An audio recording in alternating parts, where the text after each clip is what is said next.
ہر پھول کی خوشبو سے ہمیں عشق ہے، اس لیے کہ ان کی نسبت ذات پاک محمد مصطفیٰ صلی اللہ علیہ وآلہ وسلم سے ہے۔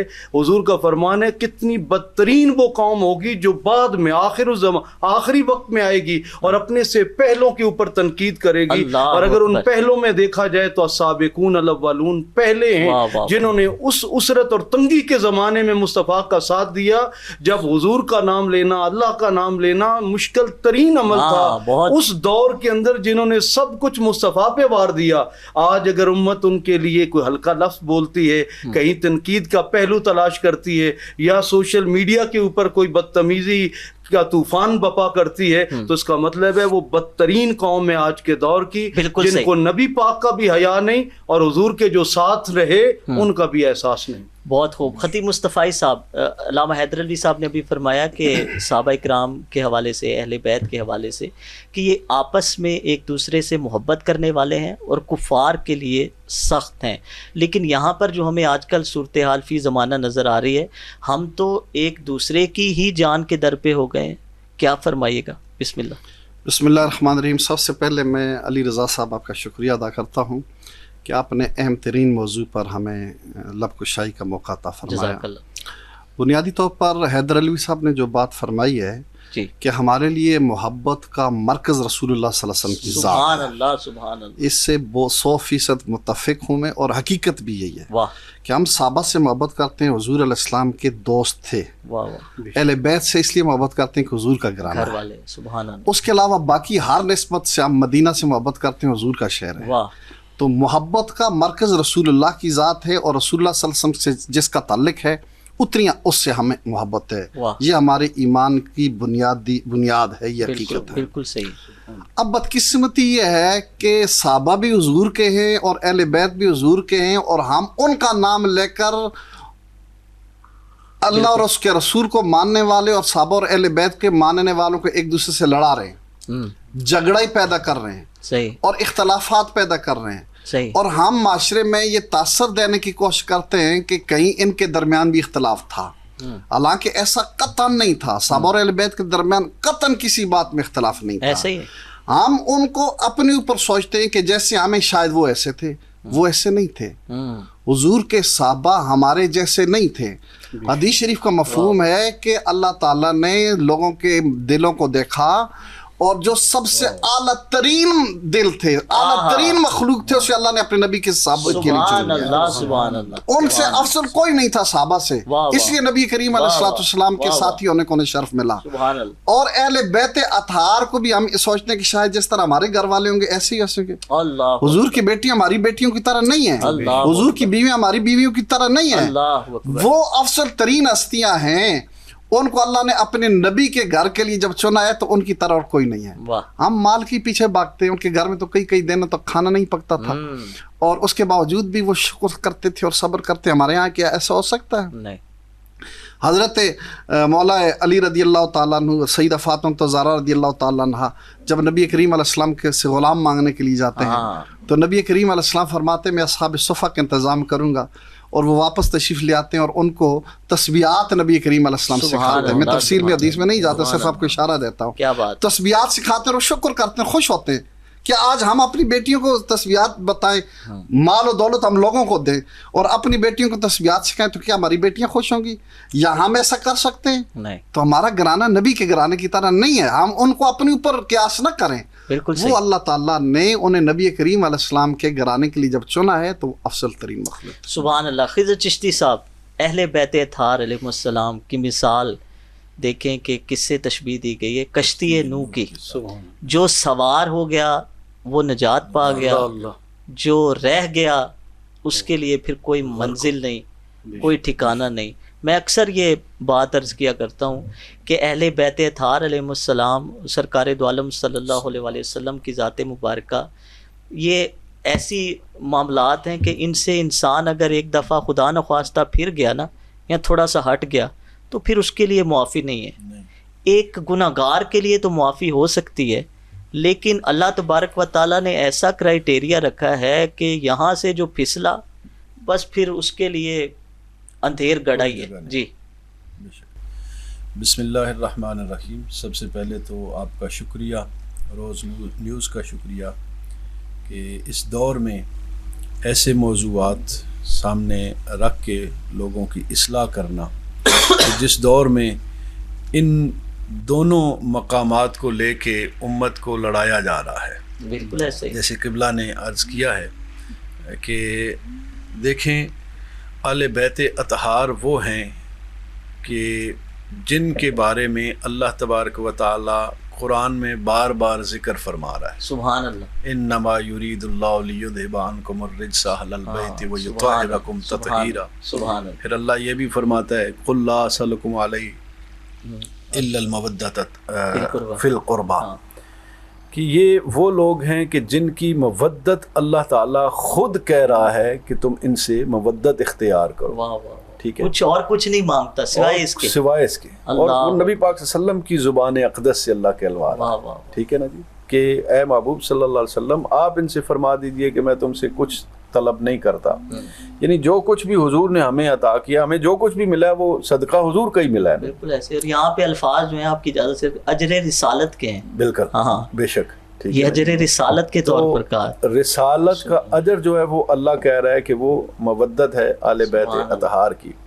پھر نبی پاک صلی اللہ علیہ وسلم کی وہ اہل بیت اطہار کہ جنہوں نے ساری زندگی، جیسے قبلہ نے بھی فرمایا ہے کہ ایسے گزاری ہے کہ کئی دنوں تک ان کے گھر میں فاقہ رہا. بچپن شیب ابی طالب کا واقعہ آپ پڑھ لیں کہ شیب ابی طالب میں جب ایک مرتبہ ایسا وقت آیا کہ نبی پاک صلی اللہ علیہ وسلم کی دونوں صاحبزادیاں حضرت ام کلثوم اور حضرت سیدہ فاطمہ الزہرا سلام اللہ علیہما دونوں حضور کے پاس آتی ہیں اور عرض کرتی ہیں ابا جی بھوک لگی ہے. تو حضور شیب ابی طالب کا چکر لگا کے درختوں کے پتے چن کے فرماتے ہیں بیٹا بسم اللہ پڑھ کے کھا. اللہ اکبر. جبریل علیہ السلام اللہ کی بارگاہ میں عرض کرتے ہیں مولا تیرے محبوب کی بیٹیاں درختوں کے پتے کھا رہی ہیں، حالانکہ بنی اسرائیل کے لوگ اگر مانگتے تھے تو ان کے لیے منو سلوا اترتا تھا. تیرے محبوب کی بیٹیاں درختوں کے پتے کھا رہی ہیں، کب ان کے لیے منو سلوا آئے گا آسمان سے کھانے؟ اللہ فرماتا ہے کہ اے جبریل تو میری رضا دیکھ رہا ہے، میں اپنے محبوب اور اس کے گھر والوں کی صبر کی ادا کو دیکھ رہا ہوں. سبحان اللہ. واہ. اور حضور نے اس وقت بھی جو دعا مانگی، اصل بات یہ ہے حضور نے اس وقت بھی اپنی بیٹیوں کو جب وہ درختوں کے پتے کھاتے ہوئے دیکھا اور دعا مانگی تو نبی پاک صلی اللہ علیہ وسلم نے یہ نہیں کہا کہ یا اللہ میری بیٹیوں کو رزق دے دے، ان کے لیے کھانا نادل فرما دے. نہیں، حضور نے اس وقت بھی دعا فرمائی کہ یا اللہ میری بیٹیوں کے اس کھانے کا واسطہ میری امت کے گناہگاروں کی بخشش فرما دے. آج میری اور آپ کی بخشش کا وسیلہ وہ ہستیاں ہیں اور آج ہم انہی ہستیوں کو لے کے امت میں انتشار پھیلا رہے ہیں. بالکل صحیح. میں واپس آؤں گا آپ کی طرف. علامہ حیدر علوی صاحب مجھے آپ سے سوال عرض کرنا ہے. ابھی آپ نے دیکھا تھا کہ کچھ سال پہلے سیدنا عثمان غنی رضی اللہ تعالیٰ عنہ کی شان میں گستاخی کی گئی تھی. الحمدللہ اس وقت بھی ہم نے یہاں سے پروگرام کیے تھے اس حوالے سے. کچھ ٹائم گزرتا ہے تو کوئی نہ کوئی ایسی بات کر دی جاتی ہے جس سے اشتعال انگیزی پیدا ہو، انتشار پیدا ہو. تو آپ کیا سمجھتے ہیں یہ سوچ اور فکر کہاں سے جنم لیتی ہے؟ اس کے اسباب کیا ہیں؟ اس کے محرکات کیا ہیں؟ کیوں کیا جاتا ہے ایسا؟ اور اس کا تدارک کیسے ممکن ہے؟ دیکھیے دو صورتیں امت میں ایک قلیل تعداد میں رہی ہیں. ایک کو رفض کہا گیا. ٹھیک ہے. اور یہ وہ ہیں جو شیخین اور ماں عائشہ صدیقہ، ٹھیک ہے، اور ساتھ میں ماں حفصہ رضی اللہ تعالیٰ عنہما، ان کے بارے میں اگر وہ رائے یا احترام میں کمی رکھے اس کو رفض سے تشبیہ دی گئی ہے. ٹھیک ہے. اور امت مسلمہ کا اتفاق ہے کہ وہ شخص دائرہ رفض میں داخل ہو جاتا ہے جو شیخین کے خلاف یا پھر امہات المومنین کے خلاف اپنی زبان درازی کرے. تو اسی طرح کہیں بھی کوئی شخص ذکر آل محمد کے درمیان کسی اور کے تذکرے کی خواہش رکھتا ہو، ٹھیک، تو اس کو کہا گیا یہ نواسب میں شامل ہو گیا. ٹھیک ہے. اس کا تعلق بھی اہل سنت کے ساتھ نہیں رہا، اسلام کے ساتھ نہیں رہا. انہوں نے اپنے آپ کو فرق کر لیا ہے، جدا کر لیا ہے. یہ اب فرقے کا روپ دھار گئے. یہ دو فرقے ہر دور میں رہے ہیں. ٹھیک ہے. ایک وہ جو ہیں جو کہتے ہیں ہم حضور کے اصحاب سے عشق کرتے ہیں، آل سے ہمیں کیا, دوسرے کہتے ہیں ہمیں آل سے عشق ہے, اصحاب سے کیا, راہ اعتدال کیا ہے کہ آپ نبی کریم صلی اللہ علیہ وآلہ وسلم کی آل سے بھی محبت کریں, حضور کے اصحاب سے بھی پیار کریں, کہ دونوں حضور کی آنکھوں کے تارا ہیں. میں ایک جگہ سن رہا تھا, آپ اجازت دیں تو عرض کروں آپ کی اجازت سے, ایک فرمایا گیا کہ ایمان تو یہ ہے کہ حضور صلی اللہ علیہ وآلہ وسلم کی غلامی کے ساتھ ایک ہاتھ میں صحابہ کی محبت ہو اور دوسرے ہاتھ میں اہل بیت کی محبت ہو, پھر انسان کا ایمان مکمل ہوتا ہے. ادروائز وہ جتنے بھی دعوے کرتا رہے, چاہے وہ صحابہ کرام کے حوالے سے کر رہا ہے, اہل بیت اطہار کے حوالے سے کر رہا ہے, وہ اپنے دعوے میں سچا نہیں ہو سکتا, وہ جھوٹا ہے. دیکھیے کہا گیا صحابی کلہم عدول, میرے سارے صحابہ عادل ہیں. ٹھیک ہے, ان کے عدل پہ اور ان کے عدل پہ تنقید کرنے والا ایسے جیسے آیات قرآنی پہ تنقید کرنا, کیونکہ ہمیں آیات قرآنی اصحاب پیغمبر سے میسر آئیں. صحیح. ان کا جو جمع قرآن کا عمل ہے, اس کو جب آپ نے مشکوک کرنا ہوتا ہے تو صحابہ کے عدل پہ آپ تنقید کرتے ہیں. یعنی صحابہ کی جماعت ایسی جماعت, اور پھر دیکھیے صحابہ نے تربیت کہاں سے لی؟ بارگاہ رسالت سے. سبحان اللہ. گویا صحابہ پر تنقید براہ راست رسالت مآب صلی اللہ علیہ وآلہ وسلم پہ تنقید ہے. یعنی ان پہ تنقید بھی آپ حد ادب سے آگے بڑھ رہے ہیں. اور پھر ساتھ یہ دیکھیے تقریباً 7 مقامات پر حدیث ثقلین یا حدیث امرین یا حدیث شیعین آئی ہے. ہم اس کا مخاطب ہیں 1450 سال 1500 سال بعد. حضور نے خطاب یعنی غدیر کے مقام پر بھی فرمایا, اور مبالہ کے مقام پہ بھی اس کا تذکرہ ملتا ہے, غزوہ احد کے شہداء کے مزارات پہ بھی ملتا ہے. یعنی متعدد مقامات پر یہ حدیث, اور یہ بھی حدیث متواترہ میں اور خبر مشہورہ میں شامل ہے کہ انی تارکم فیکم ثقلین, میں تم میں 2 بھاری بھرکم چمکتی چیزیں چھوڑے جا رہا ہوں, کتاب اللہ ہے و عطرتی اہل البیت, ایک اللہ کی کتاب ہے اور دوسری میری عطرت میری اہل بیت ہیں.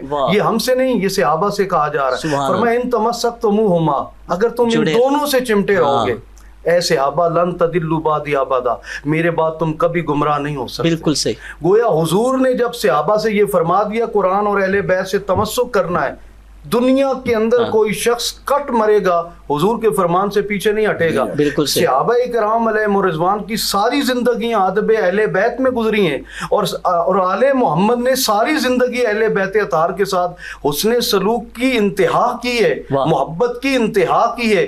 مطلب ایک طرف حضرت ابو ہریرہ مولا حسین کے تسمے جو ہے وہ جوتیاں صاف کر رہے ہیں اپنے چادر کے ساتھ, اور دوسری طرف چچا ابو ہریرہ کہہ کر مولا حسین انہیں سینے سے لگا رہے ہیں. یہ ہے آپس کی محبتیں.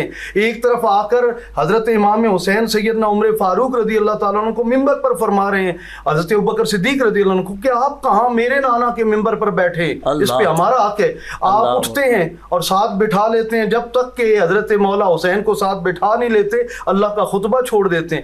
یہ محبتیں باہم ایک دوسرے سے پیار تھا. آج امت کو ممبروں سے جہاں اشتعال انگیزی ہو رہی ہے, آگ برسائی جا رہی ہے, محبت کے ان پہلوؤں کو عام کرنا چاہیے. بدقسمتی سے میں یہ جملہ کہنے لگا ہوں کہ جو صوفی ازم سے تعلق رکھنے والے تھے وہ بھی اس کا شکار ہوتے چلے جا رہے ہیں کہ ان کی ٹائم لائن, ان کا سوشل میڈیا بھی بدقسمتی سے آج تفرقے کا شکار ہو گیا ہے. جبکہ صوفی ازم کی بنیادوں میں یہ شامل ہے کہ آپ نے آل محمد سے بھی عشق کرنا ہے, اہل بیت اطہار کا شدید احترام کرنا ہے, اس کے بغیر ہمارا ایمان مکمل نہیں ہے. بالکل صحیح ہے جی. صحابہ کرام رضوان اللہ تعالیٰ اجمعین کے لیے فرمایا گیا. دیکھیں ہم جب دیکھتے ہیں تو حیران ہوتا ہوں میں تو کہ جو زبان درازی کرتے ہیں, گستاخیاں کرتے ہیں, ان ہستیوں کے لیے فرمایا گیا کہ یہی حق اور سچ والے مومن ہیں.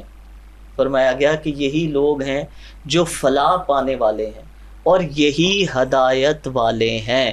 آج ہم 1450 سال بعد کس طرح ان کی شان میں گستاخی کر سکتے ہیں. وہ سیدنا عثمان غنی رضی اللہ تعالیٰ عنہ جو چوتھے ہیں اسلام لانے والے, خوش قسمت ترین انسان, چوتھے وہ خوش قسمت ہیں جو اسلام لائے.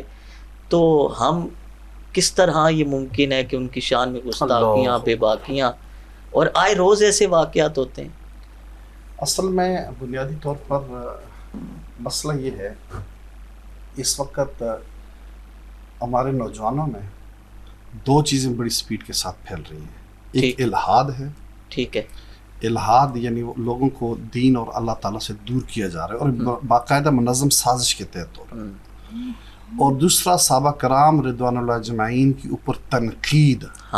آج کا ہر نوجوان اٹھتا ہے اور اس صحابہ کرام پہ تنقید کرتا ہے. اچھا یہ with the passage of time یہ چیز بڑھتی جا رہی ہے, کم نہیں ہو رہی ہے, بڑھ رہی ہے. یہ منظم سازش کے تحت ایسا ہو رہا ہے. کیوں؟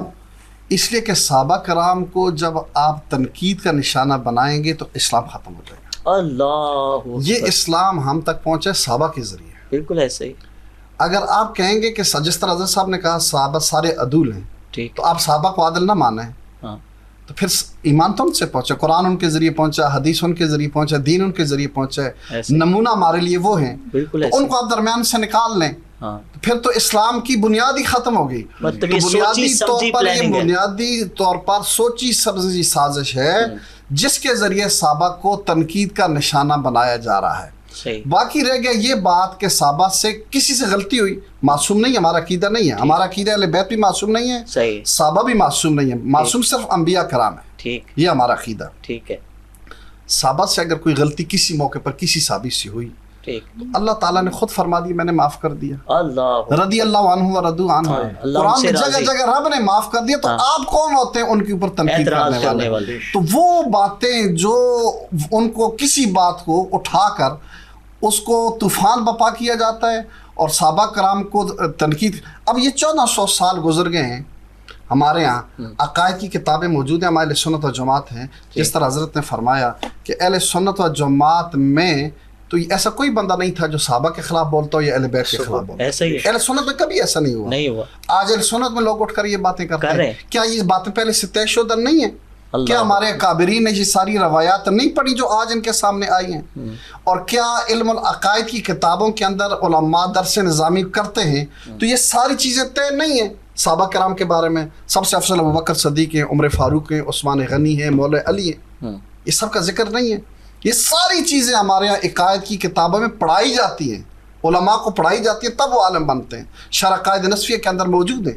لیکن بدقسمتی یہ ہے کہ وہ مسلمات جو طے شدہ ہیں صرف اپنی شہرت کے لیے, اپنے مشہور ہونے کے لیے اور اپنے چینل کے ویوز اور کمنٹس لینے کے لیے, ان کو بڑھانے کے لیے بدبخت ترین انسان ہیں جو صحابہ کرام اور اہل بیت پر تنقید کر کے ان کا نام لے کر اپنی شہرت دنیا کی اور مال کمانے کے لیے ایسا کرتے ہیں. بالکل صحیح. تو مجھے دکھ اس بات کا ہے کہ کل یہ اللہ تعالیٰ کو کیا چاہتا ہے. بالکل صحیح ہے. ایک گزارش اس حوالے سے میں بھی کر دوں کہ دیکھیں کہ آج کل یہ ٹرینڈ بن گیا کہ کوئی بھی کنٹروورسی والی بات ہوتی ہے, لوگ اس کا کلپ اٹھاتے ہیں اور اس کے اوپر ایک ویڈیو بنا دیتے ہیں جس پر پھر لوگ کمنٹس بھی کرتے ہیں اور وہ ویڈیو شیئر بھی ہوتی ہے. کیونکہ ہماری یہ عادت بن چکی ہے کہ جتنی کوئی اشتعال انگیزی والی بات ہوگی, کنٹروورسی ہوگی, ہم اس کو زیادہ سے زیادہ پھیلائیں گے بھی, اس کے اوپر زیادہ سے زیادہ کمنٹس بھی کریں گے, تنقید بھی کریں گے.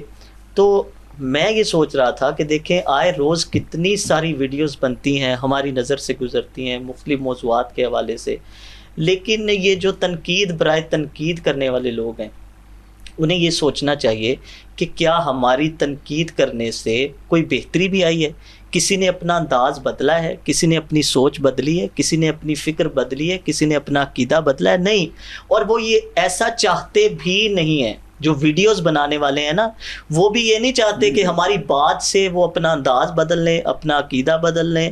وہ ایسا کچھ نہیں چاہتے. وہ صرف کمنٹس لینا چاہتے ہیں جو ان کو ملتے ہیں, وہ ویوز لینا چاہتے ہیں جو ان کو ملتے ہیں. ایک وقت تھا کہ جو غیر تھے نا وہ اعتراض کرتے تھے, لیکن آج ہم دیکھیں کہ ہم ایک دوسرے کے اوپر ہی اعتراض کرنے میں اتنے مصروف ہیں کہ باہر ہمارا کوئی دشمن رہا ہی نہیں ہے. ہمارے جتنے دشمن ہیں نا وہ سب اندر سے پیدا ہو رہے ہیں, اور یہ معاملات انتہائی گمبھیر ہیں اور اس حوالے سے ہمیں سوچنا ہوگا. اور دوسری اہم بات یہ ہے کہ ہم کسی دوسرے کی بات سننے کے لیے تیار نہیں ہیں. ہر شخص یہ سمجھتا ہے کہ جو میں ہوں دوسرا کچھ بھی نہیں ہے. تو یہ بھی ایک بڑی وجہ ہے کہ ہمارے حالات جو ہے وہ اس نہج تک پہنچ گئے ہیں. میں ایک حدیث خضر چشتی صاحب سوال پھر عرض کرتا ہوں. آپ صلی اللہ علیہ وسلم نے ارشاد فرمایا کہ اپنی اولاد کو قرآن کی تعلیم کی ترغیب دو, میری محبت کی اور میری اہل بیت کی محبت کی. یہ کتنی مختصر مگر اس کے اندر سب کچھ چھپا ہوا ہے. جی جیسے کہ میں نے پہلے بھی عرض کیا ہے, قرآن کی آیت پڑھی, ٹھیک ہے, کہ اللہ تبارک و تعالیٰ خود فرما رہا ہے کہ اے محبوب صلی اللہ علیہ وسلم آپ فرما دیجئے کہ میں تم سے کچھ اجرت نہیں مانگتا، اجر نہیں مانگتا، مگر اپنی آل بیت کی سبحان اللہ محبت مانگتا ہوں۔ اب نبی پاک صلی اللہ علیہ وسلم کی حدیث مبارکہ بھی ہے، اور حضور کی حدیث مبارکہ قبلہ نے پہلے بھی بیان فرمائی ہے کہ حضور نے ارشاد فرمایا تمہارے درمیان دو چیزیں چھوڑ کے جا رہا ہوں، قرآن اور اپنی اطرت، آل بیت، ٹھیک ہے۔ اب ان دونوں کے ساتھ جو بندہ جڑ گیا، یعنی جس نے دونوں کو اپنا لیا، دونوں کا دامن تھام لیا، وہ کبھی گمراہ نہیں ہو سکتا۔ واہ، اس کے عقائد جو ہیں وہ کبھی ادھر ادھر نہیں ہو سکتے، وہ صحیح العقیدہ مسلمان ہو سکتا ہے۔ واہ، دیکھیں نبی پاک صلی اللہ علیہ وسلم کی احادیث ہمارے لیے قرآن کے بعد سب سے بہترین بالکل راستہ ہے، صراط مستقیم ہے، بے کوئی شک نہیں، ٹھیک ہے۔ اور پھر آل بیت اطہار وہ بھی ہمارے لیے سب سے بہترین ذریعہ نجات ہیں۔ نبی پاک صلی اللہ علیہ وسلم کی حدیث مبارکہ کہ حضور نے ارشاد فرمایا کشتی نوح کی طرح ہے میری آل بیت، جو اس میں سوار ہو گیا وہ نجات پا گیا۔ آل بیت اطہار کا دامن ہم نے تھام لیا تو ہم نجات پا لیں گے انشاءاللہ العزیز۔ لیکن اگر ہم نے آل بیت اطہار کو چھوڑ دیا تو پھر ہمارا کہیں بھی کسی بھی طریقے سے نجات ممکن نہیں ہے۔ صحیح۔ دیکھیں آج اس دور میں اب اگر ہم دیکھیں، قبلہ نے بھی بیان فرمایا ہے کہ ہم نے نا دونوں طبقات جو ہیں، جو آل بیت سے محبت کا دعویٰ کرتے ہیں وہ صحابہ کرام رضوان اللہ علیہ مجمعین۔ اچھا، آل بیت کی محبت ہم تک پہنچی کیسے ہے؟ اللہ اکبر، یہ بھی تو دیکھنا نا، یہ کس نے پہنچائی ہے؟ واہ واہ، ٹھیک ہے۔ اس دور میں یہ لوگ تو نہیں تھے جو آج دم بھرتے ہیں۔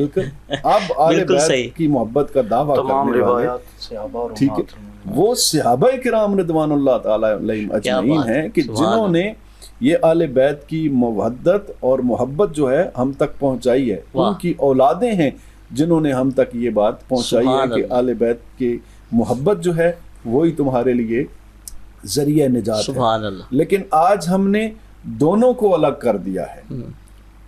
قبلہ نے آیت بیان فرمائی رخماء بینہم، وہ آپس میں محبت کرنے والے تھے، ٹھیک ہے، آل بیت اور ہم یہ تاثر دینے کی کوشش کرتے ہیں کہ شاید وہ الگ ہیں اور وہ الگ ہیں، ایسا کچھ بھی نہیں ہے، ٹھیک ہے۔ وہ دونوں ایسے تھے جیسے نبی پاک صلی اللہ علیہ وسلم کی حدیث مبارکہ نا کہ مومن اس طرح ہے کہ جس طرح ایک دیوار میں اینٹیں جو ہیں وہ جڑی ہوئی ہیں، تو وہ ایسے ہی تھے، ان کی زندگیاں ایسی ہی تھیں۔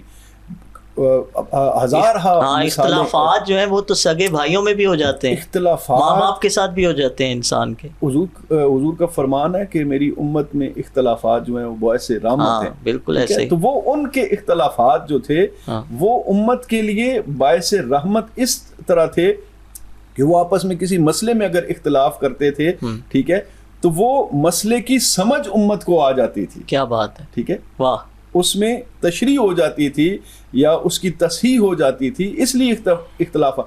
آج ہم نے ان اختلافات کو لے کے مطلب ان کی دشمنی ظاہر کر دیا ہے کہ وہ آپس میں دشمن تھے۔ اگر وہ دشمن تھے آپس میں تو پھر دین ہم تک کیسے پہنچا ہے؟ بالکل صحیح ہے۔ میں حیدر علوی صاحب کی جانب بڑھنے سے پہلے ایک ایسی منقبت ہے کہ جس میں چاروں خلفاء کا ذکر ہے، تو آج چونکہ شان اہل بیت بھی بیان کی جا رہی ہے، صحابہ کی شان بھی بیان کی جا رہی ہے، تو میں چاہوں گا کہ اس کے چند اشعار اور پھر اس سلسلہ کلام کو آگے بڑھاتے ہیں۔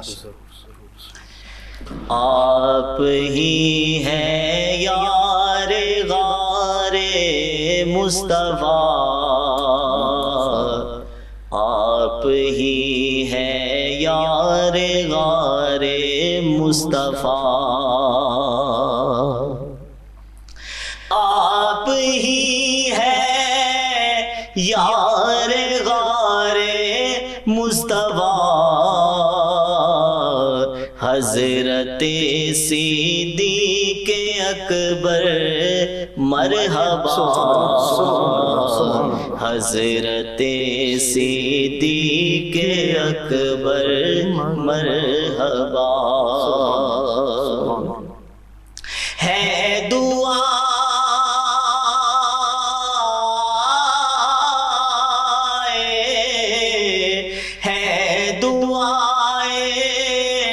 رحمت للعالمین،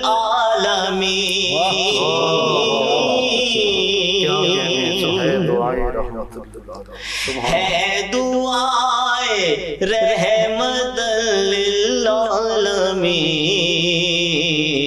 حضرت فاروق اعظم با خدا،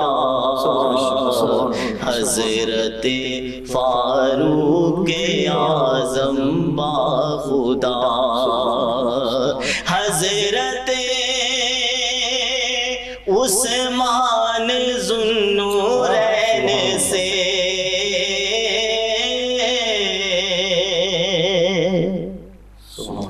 حضرت عثمان ذوالنورین سے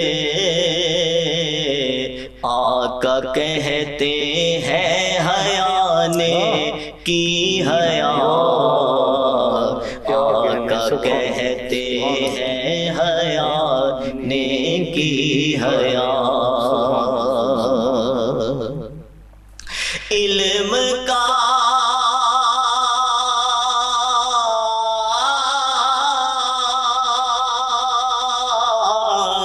علم کا در سیدہ کے سر کا تاج،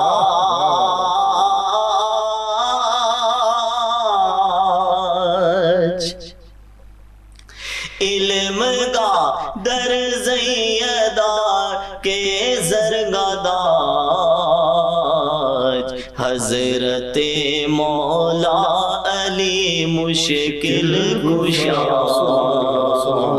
حضرت مولا علی مشکل کشا، ہوں غلام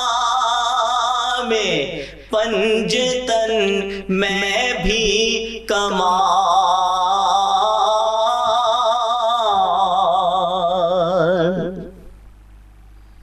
ہوں غلام پنجتن میں بھی کمال، دل میں جلتا ہے دیا پنجتن کا، آپ ہی ہے یار غار مصطفیٰ۔ الحمدللہ جی، یہ آپ احباب کا ذوق سماعت ہے، اور میرے ذہن میں ایک سوال آیا بھی سوشل میڈیا پہ، آج کل بہت زیادہ بحث بھی اس حوالے سے چھڑی ہوئی ہے، اور مختلف لوگ اپنی اپنی آراء جو ہے وہ اس حوالے سے بیان کر رہے ہیں۔ ابھی چونکہ خلفائے راشدین کا ذکر ہوا، تو کیا مولا علی کو صدیق اکبر کہا جا سکتا ہے علامہ حیدر علوی صاحب؟ دیکھیے بڑا عمومی اب تو بحث چل پڑی ہے اس پہ جی۔ تمام کتب حدیث کے اندر جو براہ راست لفظ صدیق کا استعمال ہے وہ خلیفہ اول بلا فصل حضرت ابوبکر صدیق کے لیے ہے، ٹھیک ہے، اور جو صدیق اکبر کا لفظ ہے یہ خود آپ نے مولا کائنات نے فرمایا کہ میں صدیق اکبر ہوں، ٹھیک ہو گیا۔ اور کچھ روایات ایسی ہیں جس میں رسول اللہ صلی اللہ علیہ وسلم نے صدیق اکبر اور فاروق اعظم مولا علی سے فرمایا، ٹھیک ہے۔ اب امت نے یہ لفظ کثرت کے ساتھ صدیق اکبر وہ خلیفہ اول کے لیے استعمال کیا ہے، صحیح ہے، اور فاروق اعظم سیدنا عمر فاروق رضی اللہ عنہ کے لیے بالکل ٹھیک ہے۔ جھگڑا کرنے کی تو ضرورت ہی نہیں ہے، ہاں، یہ امت گمراہی پہ کبھی جمع نہیں ہو سکتی ہے، یہ آقا کا فرمان ہے۔ اگر امت نے دیکھا ہے کہ حضرت ابوبکر صدیق رضی اللہ عنہ ایمان لانے میں سبقت، واقع معراج میں تصدیق کرنے میں سبقت، اللہ، اور جب جب میرے آقا صلی اللہ علیہ وآلہ وسلم کی زبان ترجمان سے کوئی بات بھی نکلتی تو رازدار رسول حضرت ابوبکر صدیق آگے بڑھ کر تصدیق فرماتے، کیا بات، اور آپ نے فرمایا کہ آسمانوں پر ان کا نام صدیق ہے، بالکل صحیح، یعنی صدیق کے لفظ کا انتخاب میرے آقا نے خود حضرت ابوبکر صدیق کے لیے فرما چکے، ٹھیک ہو، ہمارا آپ پر بھی ایمان ہے، بالکل صحیح، اور اگر یہی لفظ حضرت مولا کائنات کے لیے استعمال ہوا ہے تو ہمارا اس پر بھی ایمان ہے۔ پروانے کو چراغ پھل پھل کو پھول بس صدیق کے لیے خدا کا رسول بس، یعنی ان دونوں کے اندر کوئی آپس میں مقابلہ نہیں ہے۔ حضرت ابوبکر صدیق ہے ہی نہیں، حضرت ابوبکر صدیق وہ ہیں جو ممبر پر بیٹھ کر کہا کر ارکبو ارکبو، بار بار یہ نعرہ لگاتے، لوگوں جو ہے وہ نبی کا قرب ان کی اہل بیت میں تلاش کرو. حضرت عمر ممبر پر کھڑے ہو کر کہتے لولا علی اللہ ہلاک عمر، اگر علی نہ ہوتے عمر ہلاک ہو جاتے، اور فرماتے یا اللہ مجھے اس مقام پر فیصلہ نہ کرنے کی توفیق دینا جہاں علی موجود نہ ہو. اور حسین پاک کا لکھا ہوا باعث نجات سمجھے، باعث تصدیق کنندہ، کہا کہ جس طرح عہد نامہ ہوتا ہے میں قبر میں کہ میں غلام آل محمد ہوں. یعنی وہ رشک کرتے تھے. حضور کے گھرانے سے اس قدر ادب اور احترام کا رشتہ تھا. بالکل صحیح. اور پھر یہ بھی ہستیاں اسی طرح آپ دیکھیے ذوالفقار حیدری، ہم اسے حق کی پہچان کہتے ہیں. تینوں ادوار کے اندر مولا علی شیر خدا مشیر خاص رہے، تینوں خلفائے راشدین المہدیین کے، اور جو ہے ذوالفقار حیدری نیام کے اندر رہی ہے. یہ نیام کے اندر رہنا اس بات کی اناؤنسمنٹ ہے کہ مولا علی شیر خدا حضرت ابوبکر صدیق کے بھی ساتھ ہیں، حضرت عمر فاروق کے بھی ساتھ ہیں، حضرت عثمان ذی النورین کے ساتھ ہیں. اور یہ تینوں ہستیاں ہر دور کے اندر مولا علی شیر خدا کے سامنے ہاتھ باندھ کے کھڑی سبحان اللہ. خطیب مصطفی صاحب، مولا علی کو صدیق اکبر کہا جا سکتا ہے؟ اصل میں کہا جا سکتا ہے، اس میں تو کوئی شک نہیں ہے کہ کہا جا سکتا ہے. ٹھیک ہے، پھر بحث کیوں چھڑی؟ بحث میں آپ کو بتاتا ہوں، بحث کی بنیادی وجہ یہ ہے ٹھیک ہے کہ مختلف ایک کہا جا سکتا ہے، ایک کہنا چاہیے یا نہیں کہنا چاہیے. چلیں دونوں آپ مختلف ٹائٹل مختلف ہستیوں کے لیے، جس طرح حیدر علوی صاحب نے جو کچھ فرمایا میں ان کے لیے 100% متفق، وہ ان کے لیے مخصوص ہو گئے. مثلا دیکھو انبیاء کرام کو ہم علیہ السلام کہتے ہیں، ٹھیک ہے. اگر ہم صحابہ کرام کو بھی کہہ دیں تو کوئی حرج تو نہیں ہے. رضی اللہ تعالیٰ عنہ ہم انبیاء کو کہہ دیں تو کوئی حرج نہیں. لیکن انبیاء کرام کے ساتھ علیہ السلام، صحابہ کے ساتھ رضی اللہ تعالیٰ عنہ، ان کے بعد والوں کے ساتھ رحمت اللہ علیہ. اب ابوبکر صدیق کے لیے جب یہ ٹائٹل امت میں مشہور ہو چکا ہے، ہمیشہ ہو چکا ہے، تو مولا علی رضی اللہ تعالیٰ عنہ کو کہنے میں حرج نہیں ہے، لیکن کہہ کر ایک نئی بحث چھیڑنا یہ مناسب نہیں ہے. اچھا ٹھیک ہے، مطلب ہے کہ اس بات کو اگر نہیں چھیڑا جائے، امت ایک بات پہ متفق ہے تو اس کو اختلاف میں کیوں لے جاتے ہیں؟ ہم تو یہاں تو شریعت تو ہمیں یہ کہتی ہے کہ لوگوں کو جوڑنے کے لیے، اتفاق پیدا کرنے کے لیے جھوٹ بھی بولنا چاہیے. بول تو یہاں اگر خاموش ہو جاتے ہیں، مثلا میرا نظریہ ہے یہ، میں اب حضرت مولا علی کو میں صدیق اکبر مانتا ہوں، ٹھیک ہے یا نہیں، لیکن میں اگر کہتا ہوں میرے اس لفظ سے اختلاف پیدا ہوگا، انتشار پیدا ہوگا اور لوگ لڑیں گے تو میں چپ ہو جاؤں تو زیادہ مناسب ہے. اسی طریقے کے ساتھ اور بہت ساری باتیں، مطلب جن کے لیے جو لفظ مشہور ہے انہیں کے ساتھ کہہ دیں، اختلاف نہ پیدا ہو. جوڑنے کے لیے جتنی کوشش کریں اتنی زیادہ. پھر دوسری بات یہ کہ جو بندہ جتنے بڑے عہدے پہ فائز ہوتا ہے اس کی ذمہ داریاں بھی اتنی بڑی ہوتی ہیں. ایک بچہ کوئی بات کر لے وہ اور ہوتی ہے، ایک عالم دین اور مفتی بات کر لے تو وہ اور ہوتی ہے. تو مفتی اور عالم دین کو دیکھ کر، سوچ سمجھ کر، حالات اور جائزہ لے کر گفتگو کرنی چاہیے. بالکل انتشار. خضر چشتی صاحب کافی دیر سے انتظار کر رہے ہیں اور سوچ رہے تھے کہ کب میری باری آئے اور میں اس پہ اپنا موقف پیش کروں. مولا علی کو صدیق اکبر کہنا کیسا ہے؟ جی دونوں احباب کی گفتگو آپ نے سن لی ہے، اب آپ اپنا موقف پیش کریں. خوبصورت گفتگو کی ہے اور میرا بھی موقف یہی ہے ٹھیک کہ کہنے میں کوئی حرج نہیں ہے. ٹھیک ہے. لیکن اگر آپ شعر و شاعری کا شغف رکھتے ہیں، ٹھیک ہے، تو شاعر کی ایک کیفیت ہوتی ہے. صحیح ہے. اپنے محبوب کے لیے نا وہ کوئی لفظ اگر کہتا ہے، یہ جو جس کی طرف آپ کا اشارہ ہے کہ صدیق اکبر کون ہے، مثال کے طور پر میں ایک چھوٹی سی مثال پیش کرتا ہوں. آپ کی اولاد ہے، بیٹے ہیں، بیٹیاں ہیں، آپ نا کسی دن لاڈ سے اپنے کسی بیٹے کو کہتے ہیں میرا سونا پتر کون ہے، ہاں میرا پیارا بیٹا کون ہے، میرا لاڈلا بیٹا کون ہے. اکثر ہم نے دیکھا ہے، سنتے ہیں، ہمیں بھی اس سے مراد یہ نہیں ہے کہ دوسرے لاڈلے نہیں ہیں، اللہ اکبر، یا دوسرے خوبصورت نہیں ہیں یا دوسرے خوبصورت نہیں ہیں. یہ وہ ایک کیفیت ہے شاعری میں. شاعر جو ہے وہ اپنی کیفیت اپنے محبوب سے جو گفتگو ہے، ٹھیک ہے، اس سے گفتگو کر رہا ہے اپنے خیالات میں، تخیلات میں، ٹھیک ہے، وہ گفتگو کر رہا ہے اپنے محبوب کے ساتھ.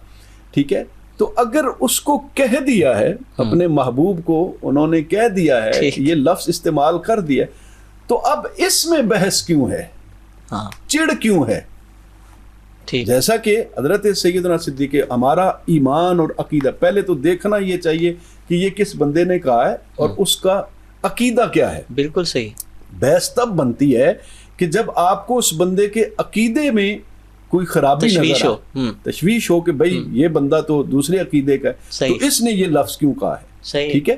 اب آپ کو یہ پتہ ہے کہ وہ آباء و اجداد سے اس اہل سنت کے جو عقائد ہیں ان پر کاربند ہیں.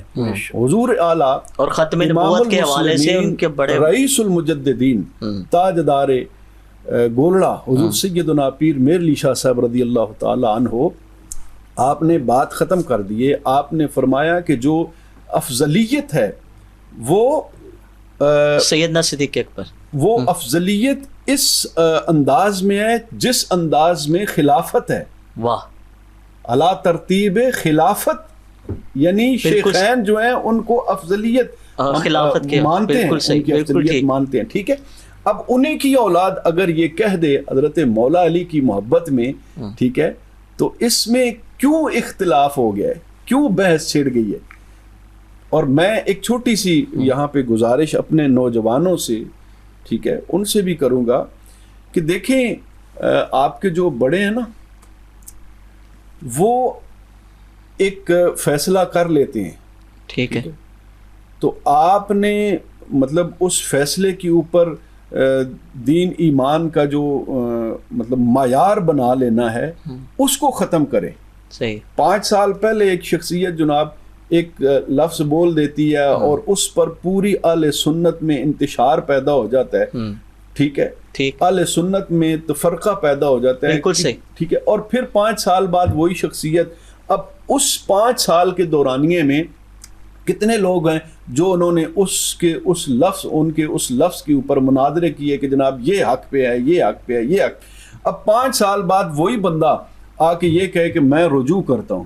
مجھے اب یہ بتائیے کہ اس کے حق میں جو بولنے والے تھے، مناظرے کرنے والے تھے، ان کا ایمان کدھر گیا ہے؟ بالکل سی. حیدر علوی صاحب کچھ ایڈ کرنا چاہ رہے ہیں، جلدی سے کر دیں کچھ. اب میں یہ عرض کرنا چاہ رہا ہوں جس طرح اعلیٰ فاضل بریلی علیہ رحمہ نے مولا علی کے ہی فرزند اور نسل بعد نسل حضور غوث الاعظم کے لیے صدیق اکبر کا لفظ اگر بولا ہے تو اس سے حضرت ابوبکر صدیق رضی اللہ عنہ کی صداقت میں کوئی فرق نہیں پڑا.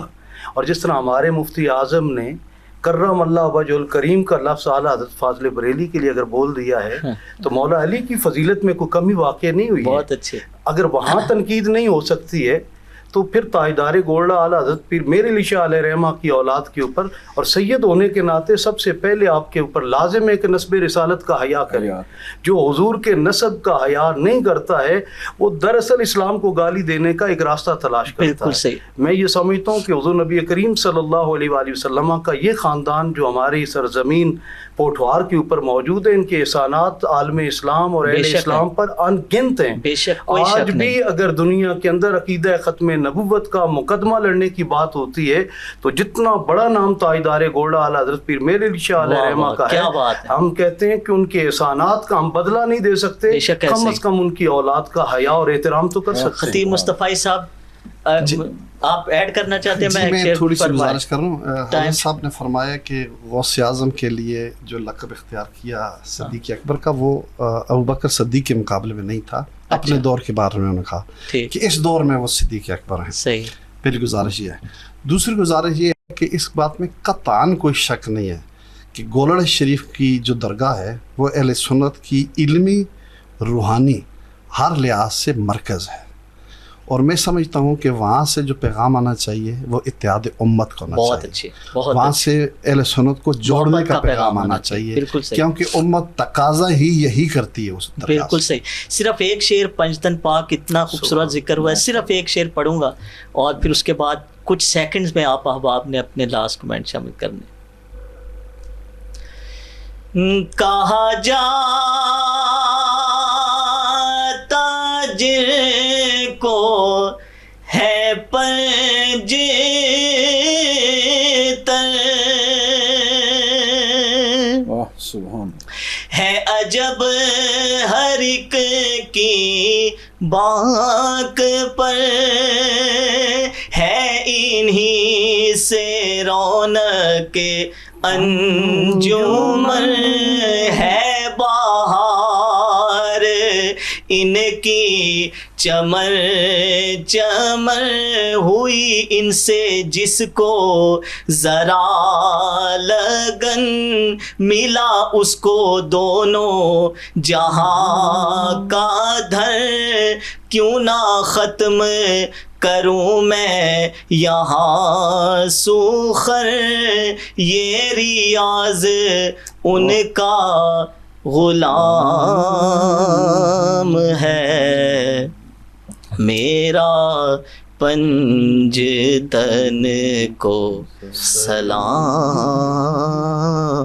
ہے. جی ادھر سے سٹارٹ کر لیتے ہیں خضر چشتی صاحب, کچھ سیکنڈز. جی بس میں تو یہی کہوں گا کہ اس دور میں اپنے ایمان کی حفاظت کریں. بہت اچھے. اور آل بیت اطہار اور صحابہ کرام رضوان اللہ تعالیٰ علیہ مجمعین, اگر آل بیت اطہار کشتی نوح ہیں تو صحابہ کرام ستارے ہیں, دونوں سے رہنمائی حاصل کریں, دونوں کی محبت جو ہے وہی کامیابی ہے. جی میری آج کے نوجوان سے گزارش ہے کہ بجائے اپنے بزرگوں کے ایمان پر بحث کرنے کی اور ان کے بارے میں پریشان ہونے کی کوئی مومن ہیں یا نہیں ہیں, گستاخ ہیں یا نہیں ہیں, اپنے بارے میں سوچیں کہ ہم مومن بن جائیں اور ہم گستاخ نہ بنیں, کیونکہ ہم سے ہمارے بارے میں پوچھا جائے گا, کسی دوسرے کے بارے میں نہیں پوچھا جائے گا. دوسرا اپنے اعمال کا خود جواب دے گا. تو اپنی زبان کو دوسروں کی غیبت کر کے اور برائی کر کے اس کو گناہ میں ملوث نہ کریں. حیدر علی سے میں یہ کہوں گا کہ جس طرح غدیر کے مقام پر ولایت علی کے اعلان کی صورت میں امت کو خوشخبری دی گئی, تو اس کی مابعد مبالغہ کی صورت میں اللہ رب العالمین نے جہاں آیت اتاری وہیں سچوں کی تصویریں بھی اللہ نے دکھا دی. کیا بات. ایک طرف کاذبین ہیں اور ایک طرف صادقین ہیں. آج اگر دنیا میں سب سے سچے آپ دیکھنا چاہتے ہیں تو یہ پنجتن پاک کا وہ چہرہ ہے جو قرآن کی آیت جن کی تصدیق کر رہی ہے. لعنت اللہ علی الکاذبین ہے اور ادھر صادقین ہے. اور قرآن بار بار کہتا ہے سچوں کے ساتھ ہو جاؤ. اور مباہلہ کے روز وہ سچے جو گئے, جو جمی صحابہ اور صحابیات میں سے, امہات المومنین میں سے, اہل بیت اطہار میں سے, جن پنجتن پاک کا انتخاب کیا گیا وہ بیدم یہی تو 5 ہیں مقصود کائنات, خیر النساء حسین و حسن مصطفیٰ علی. ہم اگر ان پنجتن پاک سے جڑ جائیں ہمارا ایمان بھی سلامت, ہمارا عمل بھی محفوظ رہے. کیا بات ہے, بہت شکریہ جی, آپ تینوں احباب کا بہت شکریہ. ناظرین ہمارے پروگرام کا وقت ختم ہوا چاہتا ہے. انشاءاللہ آپ سے ملاقات ہوگی نیکسٹ پروگرام میں نئے مہمان اور موضوع کے ساتھ. تب تک اپنا اور اپنے حلقے احباب میں عزیز و اقارب کا بہت سا خیال رکھیے گا, اور علی رضا ارشد سہروردی کو دیجیے اجازت. اللہ نگہبان.